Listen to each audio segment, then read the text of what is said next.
Estamos em época de eleição e muitos questionamentos temos a respeito do papel do cristão em relação aos governos. Tá?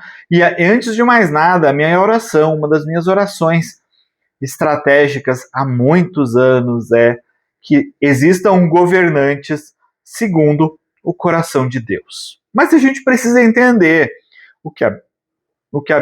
mas a gente precisa entender o que a Bíblia fala a respeito dos governantes. E o primeiro entendimento que a gente precisa ter é que Saul foi escolhido por Deus.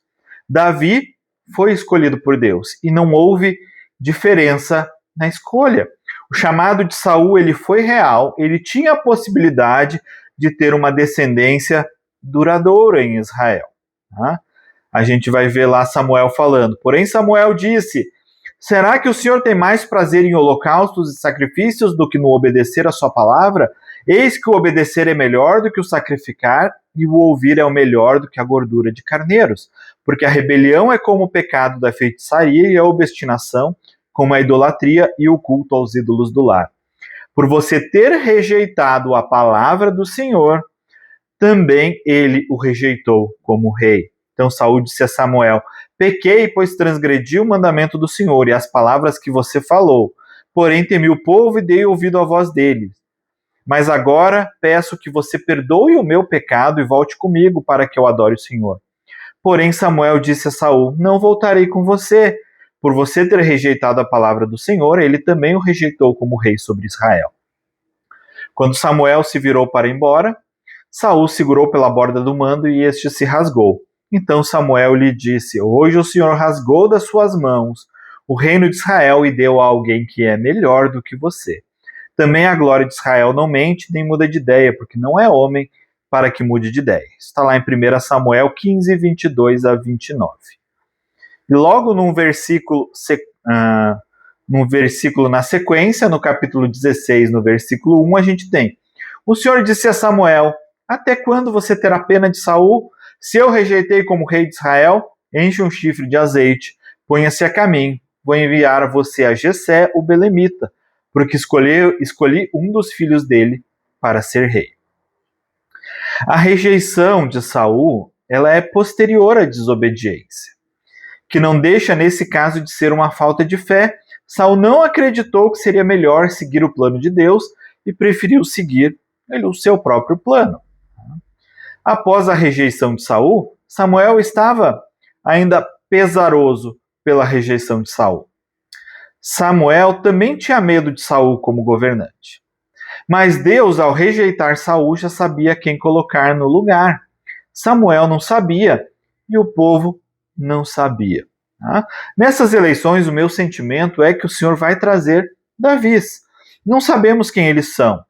E talvez eles nem assumam imediatamente. Davi levou um tempo para assumir. Mas o Senhor tem governantes segundo o seu coração, prontos para assumir as suas posições, prontos para sair do cuidado das ovelhas e assumir o comando da nação, o comando das igrejas, o comando das situações de liderança. Nós precisamos entender que a gente não precisa ficar apavorado se um grupo ou outro vão tomar o poder.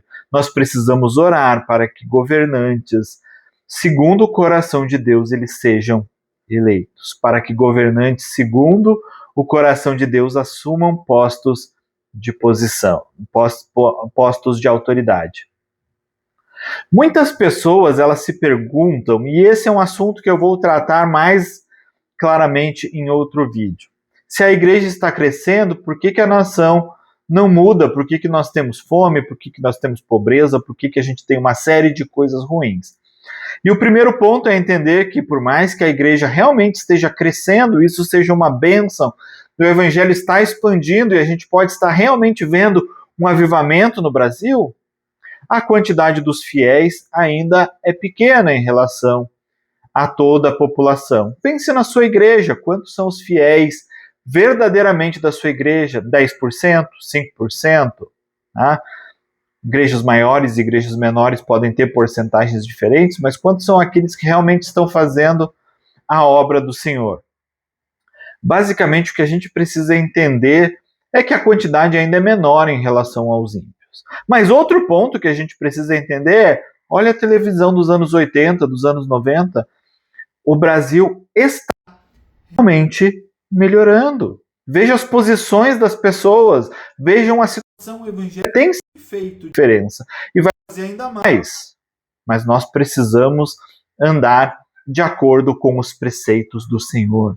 Hoje a igreja é capaz de eleger governantes. Hoje nenhum candidato consegue ser eleito sem que ele tenha uma penetração na igreja. E a gente precisa entender que essa força é do evangelho se expandindo. Hoje temas não passam no Congresso porque a igreja se posiciona.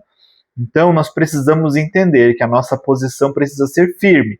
Mas ela precisa ser firme não para que a gente seja aduladores de políticos. A nossa posição ela precisa ser firme para que a gente creia e para que a gente confronte, inclusive, o pecado daqueles que a gente coloca no poder.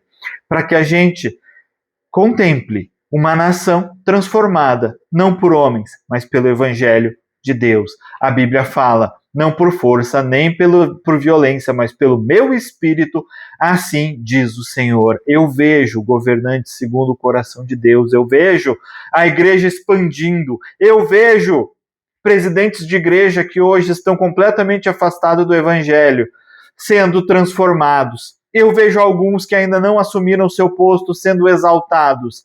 Eu vejo pessoas que não têm um relacionamento com Deus, abrindo mão de posição de lideranças voluntariamente por ouvirem a voz do Senhor e permitindo que a nova geração assuma o posto que tem. Eu vejo Saul saindo e Davi chegando.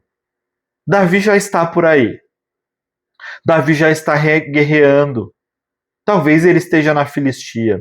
Talvez ele ainda esteja junto com Saul. Eu não sei onde Davi está nesse momento, mas eu sei que Deus o conhece, Deus o sustenta e Deus vai colocá-lo nos postos de liderança, seja da igreja, seja do país, seja do mundo empresarial, seja em qualquer lugar que seja, porque Deus tem um plano maravilhoso para a nossa nação.